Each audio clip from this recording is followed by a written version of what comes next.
दोस्तों, supreme court की तरफ से बार बार अभिव्यक्ति की आजादी, बोलने की स्वतंत्रता जैसे मौलिक अधिकारों पर जोर दिया जाता है, बार बार दिया जाता है, लेकिन फिर भी समझ नहीं आता कि आखिर क्यों। ये समझने के लिए हमारे देश की सत्ताधीन पार्टी या उनसे जुड़े लोग, उनसे जुड़े समर्थक तैयार नहीं है। दोस्तों, इमरान प्रतापगढ़ी कांग्रेस के सांसद हैं। इन्होंने एक बयान क्या दिया, उस बयान पर बवाल मच गया। लेकिन जब बवाल मचा तो ऐसा बवाल मचा कि इनके ऊपर केसा कासी तक बात आ गई कि भाई मामला जो है इनके ऊपर दर्ज हो। ये पहुंच गए सुप्रीम कोर्ट। अब सुप्रीम कोर्ट जब ये पहुंचे तो सुप्रीम कोर्ट ने ना सिर्फ इनको राहत दे डाली बल्कि कुछ ऐसा कह दिया जो फिर एक बार नसीहत बन गया है। क्या कहा है इस खबर में आपको बताऊंगी, आखिर तक इस वीडियो को जरूर देखिएगा। नमस्कार, मेरा नाम है जयंती झा और आप देख रहे हैं देश नीति।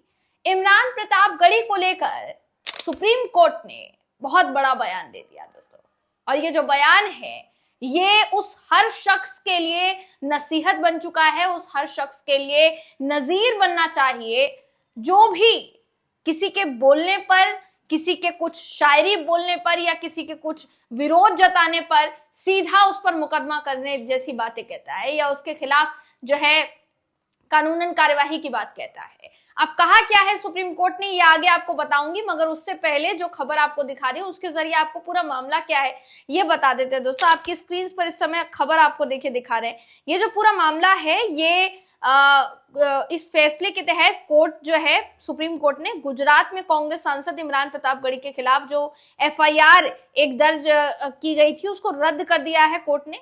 और ये एफआईआर उनकी सोशल मीडिया पर साझा की गई एक कविता को लेकर की गई थी। जस्टिस एएस ओका और जस्टिस उज्जवल भुइया की बेंच जो है उन्होंने गुजरात पुलिस की कार्यवाही पर कड़ी टिप्पणी की है। गुजरात पुलिस ने ये जो कार्यवाही है दोस्तों की थी। मैं आपको ये टिप्पणी बताऊं उससे पहले आपको विवाद क्या है वो बता देते हैं। इमरान प्रतापगढ़ी ने सोशल मीडिया पर एक कविता पोस्ट की। ये जो कविता थी ये क्या था, इसके बैकग्राउंड में गाना बज रहा था, ए खून के प्यासे बात सुनो। अब ये जो गाना बज रहा था, इस कविता को बीजेपी शासित गुजरात सरकार पर तंज के तौर पर देख लिया गया। अब तंज था कि नहीं था, आपको तंज नजर क्यों आता है समझ में नहीं आता। इसके बाद क्या होता है, गुजरात पुलिस जो है उनके खिलाफ यानी इमरान प्रतापगढ़ी के खिलाफ आईपीसी की धारा 153A यानी धर्म, जाति आदि के आधार पर शत्रुता को बढ़ावा देने के आरोप में एफआईआर दर्ज कर देती है। एफआईआर जो है वो दर्ज की जाती है। फिर 17 जनवरी को गुजरात हाई कोर्ट ने एफआईआर को रद्द करने से इनकार कर दिया था। फिर मामला पहुंचता है, चुनौती देते हुए गुजरात हाई कोर्ट के फैसले को सुप्रीम कोर्ट पहुंचता है। सुप्रीम कोर्ट ने जनवरी में सुनवाई के बाद फैसला सुरक्षित रखा और अब इस पूरी एफआईआर को रद्द कर दिया है। सुनवाई के दौरान सुप्रीम कोर्ट ने कहा कि यह कविता न तो धर्म विरोधी थी, न राष्ट्र विरोधी थी और न पुलिस को संवेदनशीलता जो है इसमें दिखानी चाहिए थी, लेकिन पुलिस ने दिखाई नहीं। अब सुप्रीम कोर्ट ने देखिए क्या कहा ये आपको बता देते हैं। कड़ी टिप्पणी करते हुए कहा कि शत्रुता को बढ़ावा देने जैसे अपराध को असुरक्षित लोगों के स्टैंडर्ड से नहीं आंका जा सकता, जो हर बात को खतरा मान लेते हैं, हर बात को वो आलोचना मान लेते हैं।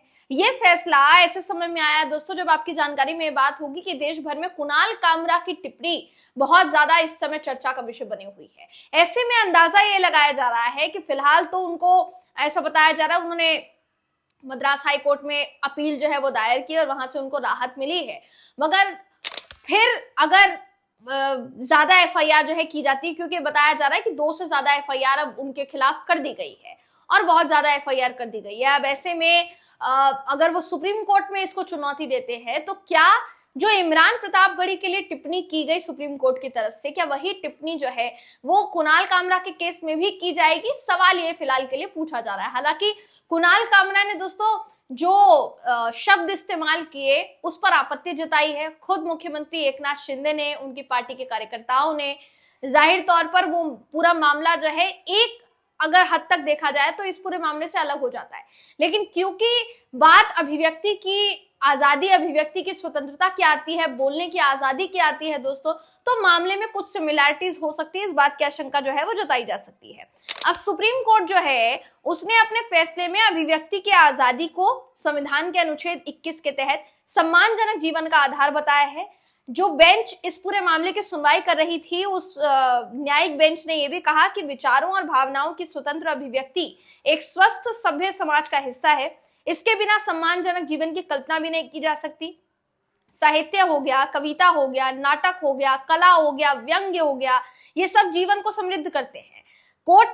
सुप्रीम कोर्ट ने गुजरात हाई कोर्ट के रवैये की भी आलोचना की और ये कहा कि अदालतों और पुलिस का कर्तव्य संवैधानिक अधिकारों का रक्षा करना है। अभिव्यक्ति की आजादी सबसे ज्यादा कीमती अधिकार है। ये सुप्रीम कोर्ट की तरफ से ऐसी टिप्पणी की गई है दोस्तों, जिसको लेकर ये कहा जा रहा है कि अगर कुणाल कामरा के केस में भी मामला सुप्रीम कोर्ट तक पहुंचता है तो ये टिप्पणी बिल्कुल उस मामले में लागू होगी, क्योंकि यहाँ व्यंग की बात की गई है, कला की बात की गई है, या अभिव्यक्ति की आजादी का जो है हवाला दिया गया। हालांकि वो मामला सुप्रीम कोर्ट अभी पहुंचा नहीं है, पहुंचेगा तो फिर पता चलेगा। मगर फिलहाल इमरान प्रतापगढ़ी के मामले में एक बड़ी राहत देते हुए कहीं ना कहीं सुप्रीम कोर्ट ने बहुत बड़ी बात कह दी है। कोर्ट ने देखिए ये भी निर्देश दिया कि अभिव्यक्ति पर उचित प्रतिबंध वास्तव में उचित होने चाहिए, ना कि काल्पनिक या बाधा बनने वाले होने चाहिए। जजों ने यह भी स्वीकार किया कि कभी कभी बोले या लिखे गए शब्द उन्हें व्यक्तिगत तौर पर पसंद ना आए, लेकिन उनकी जिम्मेदारी संविधान और उसके मूल्यों को बनाए रखने की हो जाती है। ये फैसला कई मायनों में ऐतिहासिक है, अभिव्यक्ति की आजादी के पक्ष में मजबूत संदेश देता है। ऐसे समय में जब सोशल मीडिया में व्यक्त विचार अगर कोई करता है, अपने विचारों को व्यक्त करता है, तो उसको आलोचना मान लिया जाता है दोस्तों, उस पर कार्यवाही करने की बात कह दी जाती है, उस पर मुकदमा दर्ज करने की बात कह दी जाती है, जैसा कुणाल कामरा के साथ फिलहाल हो रहा है। अब अगर कुणाल कामरा के ही बारे में देखिए बात की जाए तो एक पैरोडी शो में एकनाथ शिंदे को उन्होंने गद्दार कहा, ऐसे उनके ऊपर आरोप जो है वो लगाया गया है।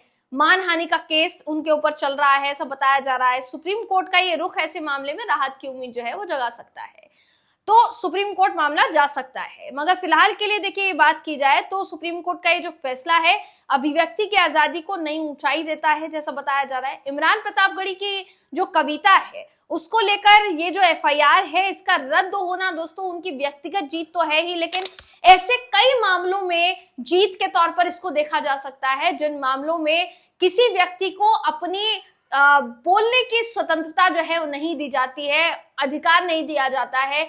उसने कुछ बोल दिया तो उसके खिलाफ फलाना व्यक्ति खड़ा हो जाएगा कि भाई इसने ऐसे कैसे बोल दिया, इसके ऊपर तो एफआईआर होनी चाहिए, इसके ऊपर तो कानूनी कार्रवाई होनी चाहिए। देखिए आप उसका व्यक्तिगत तौर पर विरोध कर सकते हैं, व्यक्तिगत तौर पर आप उसकी आलोचना कर सकते हैं अगर आप जो है आपका जो मत है वो आप उससे सहमत नहीं है, लेकिन कानून को इसमें इस्तेमाल करना ये कहां तक सही है। और वो भी पुलिस जो है मामले में जल्द से जल्द एफआईआर भी दर्ज कर लेती है, पता भी नहीं चल पाता दोस्तों कि क्या हुआ है क्या नहीं हुआ है, क्योंकि जनरली अगर मामला जब तक सुप्रीम कोर्ट या न्यायालय की दहलीज तक नहीं पहुंचता है तब तक अगर एक तरीके से देखा जाए तो न्याय की उम्मीद पुलिस महकमे से लगाई जाती है, पुलिस प्रशासन से लगाई जाती है, पुलिसिया तंत्र से लगाई जाती है। ऐसे में अगर पुलिस ही जल्दबाजी में एफआईआर कर लेती है तो फिर इसे क्या कहा जाएगा दोस्तों? क्या ये राजनीति से प्रेरित ना माना जाए? क्योंकि कांग्रेस के सांसद है इमरान प्रतापगढ़ी, तो आपको क्या लगता है? सुप्रीम कोर्ट की जो टिप्पणी सामने आई है, सुप्रीम कोर्ट ने जो फैसला दिया है दोस्तों, इस पर आपकी राय क्या है? कमेंट करके हमें जरूर बताइएगा। अगली वीडियो में आपसे फिर मुलाकात होगी, तब तक के लिए नमस्कार।